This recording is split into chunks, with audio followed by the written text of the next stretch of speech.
आइए, सुनिए, देखिए, समझिए सनातन सत्य। जैसी दृष्टि वैसी सृष्टि, दृष्टि विज्ञान। कुदरत, कुदरती रचना एवं कुदरत के कानून से शाश्वत सुख की प्राप्ति। जोधपुर के परम पूज्य महात्मा उपासक प्रोफेसर डॉक्टर सोहन राज तातेड़ के निर्देशन में सनातन सत्य। जैसी दृष्टि वैसी सृष्टि, दृष्टि विज्ञान।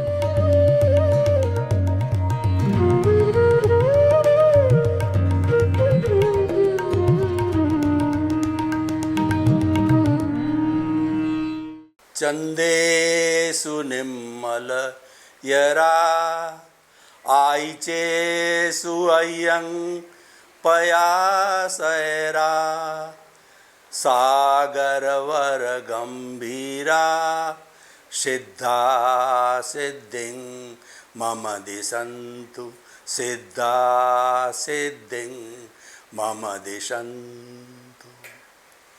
मेरे और आप सभी के भीतर विराजमान शुद्ध आत्मा भगवान को नमन प्रणाम। भाइयों और बहनों, मातृशक्ति को नमन। सनातन सत्य यह कार्यक्रम हम आपको क्यों प्रस्तुत करना चाहते हैं, इसके लिए मैं बताना चाहता हूं कि मानव जीवन के अंदर 4 चीज़ें अत्यंत दुर्लभ है। मानव जीवन का मिलना, ईश्वर की वाणी सुनने का अवसर मिलना, ईश्वर की वाणी में श्रद्धा होना और ईश्वर की वाणी को आत्मसात करना। और जिसने ये चारों ही प्राप्त कर लिए हैं उसका जीवन सफल है। मानव जीवन दुर्लभ क्यों कहा गया है? क्योंकि मनुष्य ही एक ऐसा प्राणी है जो संपूर्ण ज्ञान को प्राप्त कर सकता है।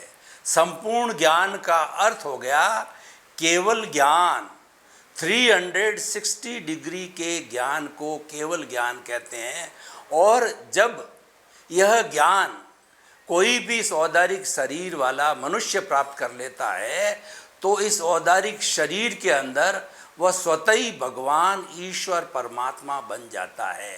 मनुष्य ही एक ऐसा प्राणी है जो कि परमात्मा बन सकता है, क्योंकि हमारे भीतर जो आत्मा विराजमान है उसमें परमात्मा बनने की अर्हता है।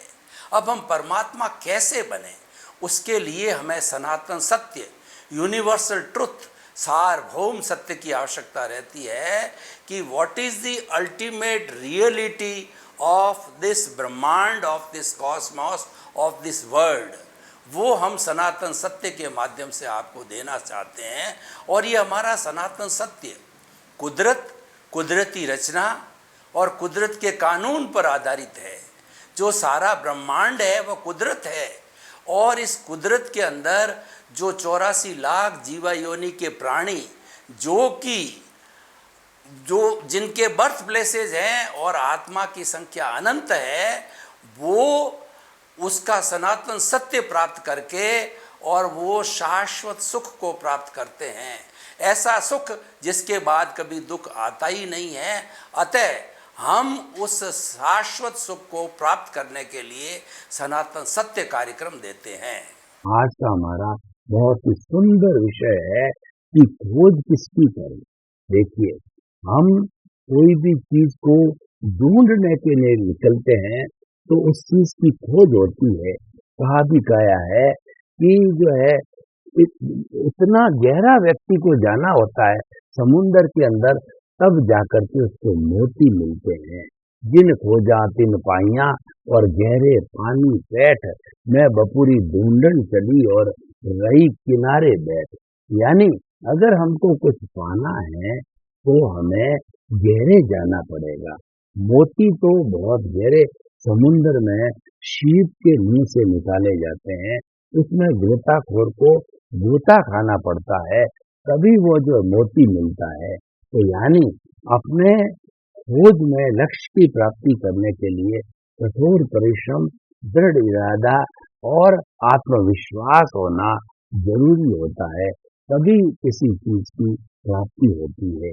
और प्रश्न ये है कि जीवन भर हम खोजते रहते हैं, हम जन्म से मृत्यु तक जो है खोज करते हैं, ये मिल जाए वो मिला, हर एक का अपना अपना एक मिशन, एक टारगेट होता है। कोई करोड़पति बनना चाहता है, कोई बड़ा नेता बनना चाहता है, कोई मिनिस्टर बनना चाहता है, कोई डॉक्टर बनना चाहता है, कोई इंजीनियर बनना चाहता है। हर एक अपना अपना लक्ष्य बना करके चलता है और उसकी लक्ष्य की प्राप्ति के लिए वह खोज जारी होती है। खोज का मतलब जो इंजीनियर बनना है पहले इंजीनियर की पढ़ाई करता है और इंजीनियर की पढ़ाई करने के बाद के अंदर वो मल्टीनेशनल कंपनी अपना घर का धंधा या उसकी खोज करता है और फिर वो करने लग जाता है।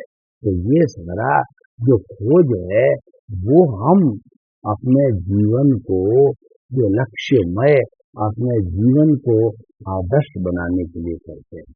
तो खोज भी दो तरह की होती है, एक तो बाह्य जगत की खोज होती है और एक भीतरी जगत की खोज होती है। दोनों बड़े बड़े संसार है। बाहरी जगत तो है वो खुली आंखों से देखने वाला जगत है और वो पांच इंद्रियां हमारी स्पर्शन रसन घ्राण चक्षु श्रोत्राणी इंद्रियाणी है, उन इंद्रियों के का संसार है।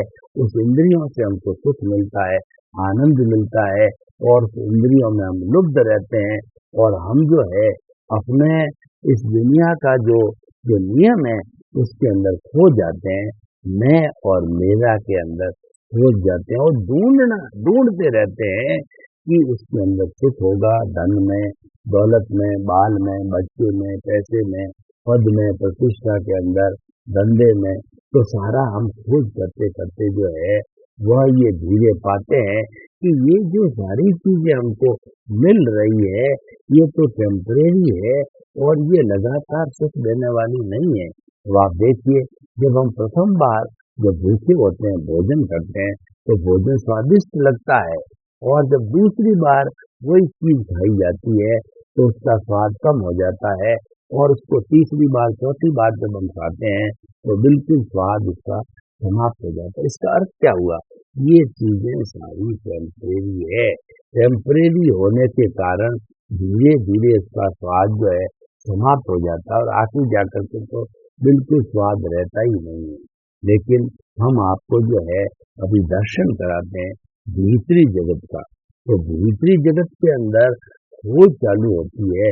वह खोज है असंख्य और अनंत है, इतनी गहरी खोज है क्योंकि जो भीतर का जगत है सूक्ष्म जगत है, बाहर का जगत है स्थूल जगत है। बाहर का जगत भीतर के जगत से आया और भीतर जो है सूक्ष्म होने के कारण उसके नियम अलग होते हैं। हम आपको बताते हैं कि क्या कभी आपने अपने मोबाइल के अंदर चिप को जो लगवाया, जो हमारा मेमोरी कार्ड होता है उसकी आजकल 100 GB तक मेमोरी आती है। 100 GB का अर्थ हुआ कि पूरे एक विश्वविद्यालय की जो लाइब्रेरी होती है सभी विषयों की सारी एक छोटे से चिप के अंदर आ जाती है। तो चिप कितना पावरफुल हो गया। देखिए, ये चार्ज जो है हमारे तारानगर के अंदर जो यूरेनियम के एक परमाणु को तोड़ा जाता है, विस्फोट किया जाता है, इससे बहुत बड़ी जो है हजारों किलोवाट बिजली पैदा होती है और उसके केवल एक परमाणु के विस्फोट करने से उसको तोड़ करके यूरेनियम के परमाणु से इतनी बड़ी बिजली पैदा की जा सकती है। इसका मतलब ये हुआ कि ताकतवर कौन है? ताकतवर सूक्ष्म है। एक वट वृक्ष का जो बीज होता है बहुत ही राई जैसा छोटा होता है, लेकिन जब उसको बो दिया जाता है और धीरे धीरे वो आगे बड़ा होता है तो ये वट वृक्ष का रूप ले लेता है। तो हमारा सूक्ष्म जो है पावरफुल होता है और सूक्ष्म होता है, बहुत ही जो है इतना कम होता है कि वो आंखों से तो दिखाई नहीं देता है। कई बार जो दूरबीन से हमको देखने होता है। तो हम उस सूक्ष्म जगत की बात करें तो हम जो है खोज किसकी करनी चाहिए? खोज करनी चाहिए सूक्ष्म जगत की, क्योंकि सूक्ष्म जगत के अंदर आनंद है, सूक्ष्म जगत के अंदर प्रेम है, सूक्ष्म जगत में करुणा, मैत्री, प्रमोद और ये भावनाएं है। सूक्ष्म जगत अच्छाइयों का जगत है और वह हमें जो है वह अच्छाइयाँ देता है और बाह्य जगत में राग द्वेष चलता है। अगर हम परमानेंट सुख को चाहते हैं तो हमें सूक्ष्म जगत के अंदर प्रवेश करना चाहिए, यानी खोज करनी चाहिए। अब प्रश्न ये है कि हमारे जो सूक्ष्म जगत उसमें है क्या? उसमें मैं खुद हूँ, और ऐसा कहा जाता है कि जहाँ खुद समाप्त होता है वहाँ खुदा प्रारंभ होता है। यानी खुद को समाप्त करके ही हम खुदा बन सकते हैं। और खुद को समाप्त करने का अर्थ ये होगा कि मेरे साथ में जो माई का संबंध जुड़ा हुआ है, I minus my equal to your soul. अगर मुझे अपने अस्तित्व की जानकारी करनी, खोज करनी है, तो माई को हटाना पड़ेगा। ये जो माई है ये राग द्वेष है, और यही हमारे भौतिक साधन है जिसके अंदर हम बाहर जी रहे होते हैं। मेरा घर, मेरा परिवार, मेरा धन, मेरी दौलत, मैं किसी का पिता, मैं किसी का दादा, मैं किसी का भाई, और उसके बाद तो मैं इतना बड़ा लेखक, इतना बड़ा इंजीनियर, डॉक्टर, इत्यादि इत्यादि। ये सारी बातें जो है माई से जुड़ी होती है। जहाँ पर माई होती है वह जो हमको कर्ता बना देती, परंतु वास्तव के अंदर जो हमारा संचालन करने वाली जो प्रकृति या कुदरत है, वो तो कहती है कि हमने तो किसी को कर्ता बनाया नहीं, किसी को कर्ता बनने की कोई पावर नहीं दी, किसी को कर्ता बनने की कोई पावर ऑफ अटॉर्नी हमने तो दी नहीं। कर्ता तो साइंटिफिक सर्कमस्टेंशियल एविडेंसेज है, वो व्यवस्थित सच्ची है, वही सारे संयोग जुटाती है और वही सच्ची करता है। परंतु ये व्यक्ति कहाँ से कर्ता बन गया? देखिए, व्यक्ति खोजते खोजते वो कर्ता बन जाता है, और ये कर्ता बनना जो भाव है वह ऑनरशिप और डूअरशिप से जो है जुड़ा हुआ होता है। और वह जो है जब ऑनरशिप और डूअरशिप के अंदर आ जाता है तो अपने कर्मों के बंधन का कारण बन जाता है। क्योंकि जो है कर्ता बनना ये सबसे बड़ा कर्म बंधन का कारण है और सबसे बड़ा अज्ञान है। जब प्रकृति कहती है कि मैंने तो कर्ता किसी को बनाया ही नहीं, मैं खुद ही करता हूँ, और हम कहते हैं हम कर्ता बन गए, ये कार्य हमने किया। अकेला व्यक्ति कैसे सारा कार्य कर सकता है? अकेला चना भाड़ नहीं हो सकता है, बहुत से लोग मिलकर के कार्य कर सकते हैं। और जहाँ पर बहुत से लोग मिलते हैं, इसका मतलब ये है कि वो सारे संयोग मिलते हैं, सारे संयोग मिलकर के ही कोई कार्य हो सकता है। अकेला आदमी कैसे कर सकता है? मैं आपको एक उदाहरण देना चाहता हूँ कि मेरे को एक अच्छी चाय पीनी है कप, तो चाय पीने के लिए मैं पहले गर्म पानी लूंगा, पत्ती लूंगा, और फिर उसको जो है वो आग के ऊपर उतारा जाएगा, और उतार करके उसके अंदर मसाला डाला जाएगा, और मसाला डालने के बाद के अंदर जो है उसको फिर उबाला जाएगा, हाथ से हिलाया जाएगा, और जब उबल करके सारी चीज अच्छी तरह से मिक्स होकर के आ जाएगी तो जो है वो उस समय में हमको एक अच्छी चाय मिल जाएगी। अब देखिए कि हम कहते हैं कि चाय मैंने बनाई, तो वो चाय आपने अकेले ने कैसे बनाई? ये 10 चीजें मिल गए, पदार्थ मिले, जब जाकर के चाय मिली, तो आप अकेले कर्ता कैसे हो गए? आप तो एक निमित्त हो। तो हम खोज करने निकलते हैं तो सबसे बड़ा मुख्य पॉइंट ये है कि मैं तो मात्र एक निमित्त हूँ, और प्रकृति दूसरे संयोग मिलाती है, सारे संयोग मिल करके और कोई भी काम होता है। तो ये तो हो गया हमारा बाहरी खोज की बात। हम भीतरी खोज की जो बात करते हैं, वो खोज ये है कि आप भीतर जाइए, गहरे जाएंगे और अपने आप से प्रश्न कीजिए कि मैं कौन हूँ, मैं कहाँ से आया हूँ और मुझे कहाँ जाना है। तो आपकी खोज पूरी हो जाएगी, और ये जो है वो जवाब भीतर से ही आपको मिलेगा कि तुम जो है एक ज्ञाता दृष्टा रूप के अंदर शुद्ध आत्मा स्वरूप हो, और अनंत ज्ञान, अनंत दर्शन, अनंत शक्ति, अनंत सुख के धाम हो। तुम्हारे इसमें सब कुछ भरा पड़ा है, तुम इसको अनावृत करो, अपना सेल्फ कॉन्फिडेंस जो है पैदा करो, तब ये जो है अपने आप प्रकट हो जाएगा। और जब हम उसकी साधना में लग जाते हैं और हमको सदपुरुष के द्वारा, ज्ञानी पुरुष के द्वारा और सदगुरु के द्वारा जब ज्ञान मिल जाता है और ज्ञान में 5 आज्ञा जब मिल जाती है तो उनका जब हम पालन करने लग जाते हैं तो उसके पालन से जो है हमारे जो खुद की खोज करने लगते थे वो हमको मिल जाता है और वो मिलने के बाद में हम उसकी प्रतीति बना के रखते हैं, उसका एहसास बना के रखते हैं और उसके बाद के अंदर जागृति यानी उनको शाद करते रहते हैं, उससे कभी अलग नहीं होते हैं। उसके गुणों की जो है हम जो है वो अध्ययन करते रहते हैं। हरि अनंता, हरि कथा अनंता, ये मैं प्राय बार बार कहा करता हूँ और ये एक बहुत बड़ा सुंदर स्लोगन है कि हमको जीवन में करना क्या है। हमको जीवन में तो जो मेरी खोज चल रही है उस खोज के अंदर अपने आप को पहचानना होता है, वही हरि है और वही भगवान है और वही ईश्वर है।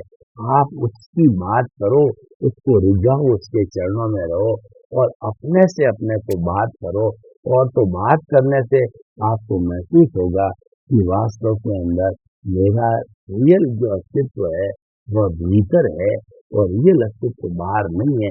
बाहर तो उसकी अभिव्यक्ति है और वो अभिव्यक्ति क्यों है कि वह पूर्व जन्म के कर्मों से बंधा हुआ है, वो हिसाब है वो लेके आया है। इसीलिए बाहरी जगत के अंदर उसको जो गोते लगाने पड़ेंगे, रहना पड़ेगा, ये उसकी व्यवस्था है, ये उसकी मजबूरी है और ये लोक व्यवहार है, ये जगत का व्यवहार है, ये तो करना ही पड़ेगा, इससे कोई छुटकारा हो नहीं सकता। तो जब एक चीज हमको करनी है और हम बाउंड है तो उसके साथ समझौता करें, जो चल रहा है वो होने दिया जाए, उसके अंदर कोई रोक टोक हमने नहीं की जानी चाहिए। तो वो रोक टोक करने की वस्तु है ही नहीं, कि हिसाब तो हमारा ही किया हुआ है, वो हमारे पास ही आएगा। केवल देखिए कर्मों की मैं आपको बात बताता हूँ कि एक गाय ने जो है बछड़े को जन्म दिया और उस बछड़े को जो है आपने जन्म लेते ही गाय से अलग कर दिया, कम से कम जो 1 किलोमीटर या आधा किलोमीटर की दूरी पर छोड़ा। तो अब देखिए कि वो बच्चा जब जो है भूखा हो जाता है तो जब उस गाय के बछड़े को जो है हम इतनी दूर ले जाकर छोड़ देते और जो भूखा होता है तो गाय तो पहले वहां पर हजारों खड़ी है, जब उसको छोड़ देते हैं तो वो केवल अपनी गाय का ही दूध पिएगा, दूसरी जो हजारों गाया है वह उसका दूध चूमने नहीं जाएगा और वह पशु होते हुए भी अपने को समझ लेता है। इसका अर्थ ये हुआ मेरे किए हुए कर्म जो है मेरे ही पीछे चलेंगे, मेरे किए हुए कर्म जो है मेरी पत्नी के और मेरी बेटों के लिए नहीं है, वो खुद को ही भुगतना पड़ेगा, क्योंकि ये लॉ ऑफ द नेचर, ये सनातन सत्य है और ये कुदरत का कानून है कि व्यक्ति को अपने किए हुए कर्मों का स्वयं ही भुगतान करना पड़ता है, स्वयं ही भुगतना पड़ता है। और जब हमने किया है तो हम we are liable to get the effect of that. तो उस चीज़ों को भुगतना हमारा जो है वो कहना चाहिए कर्तव्य या ड्यूटी हो जाती है। तो देखिए हम अपनी खोज की बात कर रहे हैं। अपनी खोज हमने 2 तरीके से की, एक तो बाहर में देखा और एक भीतर में देखा। तो बाहर में देखा तो हमें अपनी खोज के साथ साथ में कई संबंधों का पता चला और कई लोगों से मिलने का पता पड़ा, यानी हमारा जो बाह्य जगत का जितना जितना व्यवहार था वह हमको पूरा करना पड़ा, क्योंकि वो हमारी लायबिलिटी थी। ये पूर्व जन्म के अंदर कॉज और हमने डाले थे, वही कॉजेज जो है इस जन्म के अंदर द्रव्य कर्म बन करके और हमने उनको जो है कार्य को किया। तो देखिए कि खोज किसकी करें, अब हमें बहुत अच्छी तरह से मालूम पड़ गया कि खोज हमें अपने अस्तित्व की करनी है और हमारा अस्तित्व इतना पावरफुल है, हमारा अस्तित्व इतना परमानेंट है, इतना सागर की तरह गहरा है और इतना समुद्र की तरह ऊंचा है, सभी कुछ उसमें समा जाते हैं। तभी कहा गया कि ये एगे जाने ये सब्बे जाने, ये सब्बे जाने ये एगे जाने, यानी जिसने एक आत्म तत्व को जान लिया उसने पूरे ब्रह्मांड को जान लिया और पूरा ब्रह्मांड जानने के बाद में वो कंक्लूजन चाहता है कि मैं ऐसा काम करूं तो संक्षेप रूप में जल्दी हो जाए, तो वो सारा आत्मविज्ञान से आता है, क्योंकि ब्रह्मांड का संबंध है हमारे आत्मविज्ञान से होता है। तो उस आत्मविज्ञान में रह करके वह सब कुछ जान जाता है, वह लोक की बात भी जान जाता है और हमारी व्यक्तिगत बात को भी जान जाता है। तो भाइयों और बहनों, इस एपिसोड को आज हम जो है ओपन टू दी ऑडियंस करते हैं कि ये जो है विषय जो हम इतना लंबे समय से डिस्कस कर रहे हैं, इसकी सामाजिक उपयोगिता क्या है, रिलीवेंस क्या है, प्रासंगिकता क्या है। तो हम आपको बताना चाहते हैं कि स्वयं की खोज करने से दो तरह के लक्ष्य हमारे सामने आ जाते हैं। एक तो भौतिक लक्ष्य है और एक हमारा आध्यात्मिक लक्ष्य है, और दोनों जरूरी है। जब दोनों तरह के जो है लक्ष्य हम प्राप्त कर लेते हैं या उसी के अनुरूप प्लानिंग बनाते हैं, तो हमारा जीवन है वो धन्य हो जाता है। धन्य होने का अर्थ ये हुआ कि हमारा समय का जो है सदुपयोग हो जाता है, क्योंकि अगर हमारे पास के अंदर वह भेद रेखा नहीं है, वह ज्ञान नहीं है दोनों को अलग अलग करने की, तो ज्ञान न होने से हम दोनों को एक ही मानने लग जाएंगे और एक के ऊपर ही सारा समय लगाने लग जाएंगे, तो हमारा वेस्टेज ऑफ द टाइम हो जाता है। तो अब देखिए कि दो तरह की धाराएं हुई।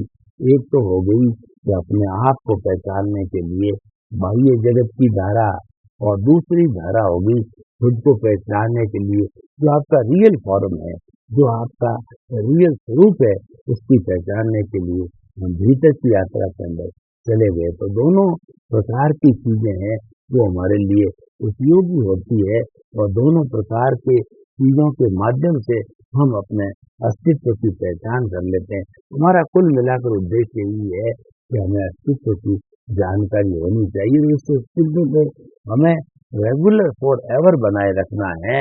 तो फिर जो है हमने जो बाहरी खोज की कि जो है हमारा इसके साथ साथ में क्या क्या कर्मों का भुगतान है, और क्या जो लेना है, क्या देना है, क्या हिसाब है, वह जो है हम चुकता करने में लग जाते हैं, क्योंकि वो तो ऑटो मोड से चलता है और वो अपने आप जो है वो किसी से लेना है या देना है चुकता हो जाता है। तो हमारे पास में एक कॉन्सेप्ट आ गया कि हम जो है खोज किसकी करें। तो खोज हमें अपनी स्वयं की करनी है, तो हम स्वयं की खोज करने लग जाएंगे, तो दूसरों की खोज तो उसके अंदर समाई हुई है, क्योंकि जो हमारे गुण धर्म है वो भी अन्य लोगों के गुण धर्म होंगे।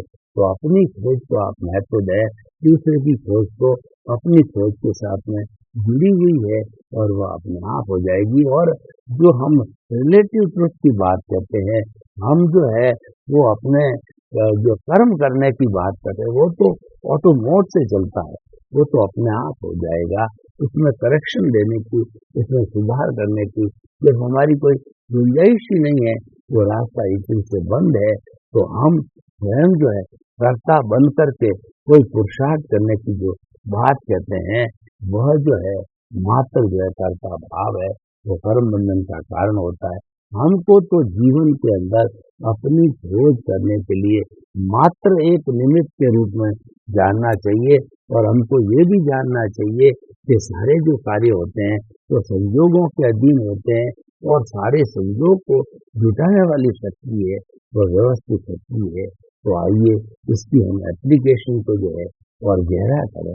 व्यक्ति जो है जब अपनी खोज करते करते अपने अस्तित्व चला जाएगा, तो वो देखेगा कि मेरी जो है भीतर बहुत अशुद्धियां भरी पड़ी है, तो वह अपने चिंतन के अंदर उन अशुद्धियों को निकालने के लिए जो सामायिक है, आलोचना है, प्रतिक्रमण है, प्रत्याख्यान है, ये शुद्धिकरण के जो मंत्र हमारे जैन दर्शन में दिए गए हैं, उन मंत्रों को जो है वो उपयोग के अंदर लाता रहेगा, और उपयोग में ला करके और वह अपने अस्तित्व को शुद्ध बना करके वो सिद्ध बुद्ध और मुक्त जो है बन सकता है। तो भाइयों बहनों, जो अपनी खोज करने के हमको क्या क्या लाभ हुए, अपनी खोज करने से जो है हम मुक्ति की ओर जा सकते हैं, हम अपने लक्ष्य की प्राप्ति कर सकते हैं, क्योंकि अपनी खोज बिना लक्ष्य हमें मिल जाए ऐसा पॉसिबल नहीं है। और उसके साथ साथ में खोज जब हमने जारी की तो हमारे सामने दो पक्ष आ गए। एक पक्ष तो आ गया हमारा बाह्य जगत, और एक पक्ष आ गया हमारा भीतरी जगत, तो हम इस निष्कर्ष पर पहुंचे ज्ञान लेने के बाद के अंदर कि हमारा बाहरी जगत है वह तो एक तरीके से कर्मों का जो है सुधारा करने के लिए है, और भीतरी जगत है वो हमको गाइडेंस देने के लिए है। भीतर जितना भी होता है वो सब लब्धि वीर्य से होता है, वो आत्मा की जो शक्ति के साथ में होता है। यानी आत्मा जो है अनंत शक्ति वाला है।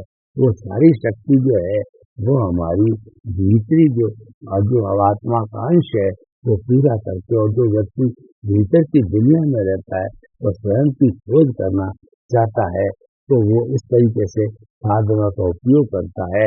और इन साधनों का जब उपयोग हो जाता है तो हमेशा अच्छे साधने के लिए अच्छे साधनों की आवश्यकता होती है, और वो हमको अच्छे साधन अगर हम मिल जाता है तो मिल जाने के बाद के अंदर हम जो है उसका विकास करते रहते हैं। तो भाई और बहनों, आइए हम निष्पक्ष की भाषा में बात करें कि जो हम ये जो बता रहे हैं कि अपनी खोज किसकी करें, तो हम ये कहना चाहेंगे कि दुनिया में खोज करने की बहुत सी जगह है। हर विषय के अंदर खोज करके व्यक्ति नई नई चीजें निकाल सकता है। लेकिन जो मैं आपको बताना चाह रहा हूँ, सबसे ज्यादा फायदे का सौदा, जो 100% फायदे का सौदा ये है कि अपने अस्तित्व की जानकारी करो।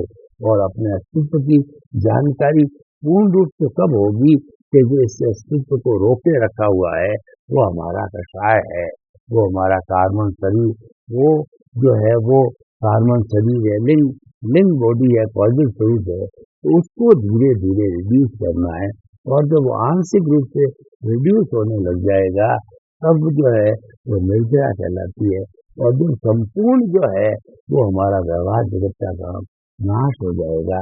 तो नाश होने के बाद के अंदर जो है वो हमारा एकदम आत्मा शुद्ध स्वरूप से मिला जाएगी, और शुद्ध स्वरूप में आकर के और वह सिद्ध बुद्ध मुक्त बन जाएगी। तो भाइयों बहनों, इस अच्छे विषय की जो प्रस्तुति हमने की है वह दोनों जगत को अलग अलग करके की है, और दोनों जगत को जब हम अलग अलग करके करेंगे, जिनके की गुण धर्म अलग है, जिनके लक्षण अलग है, और जो अपने अपने, तब हम दोनों को साथ लेकर चलेंगे, तब जाकर के हमारा चिंतन होलिस्टिक हो जाएगा और हम सब कुछ वही प्राप्त कर सकते हैं जो हमको आवश्यकता होती है। तो आइए हम जो है अपनी खोज को सतत बनाए रखें। सर्वे भवन्तु सुखिनः, सर्वे सन्तु निरामया। लोक के सब जीवों को सुख मिले, शांति मिले, आनंद मिले, आपके प्रति मंगल भावना से।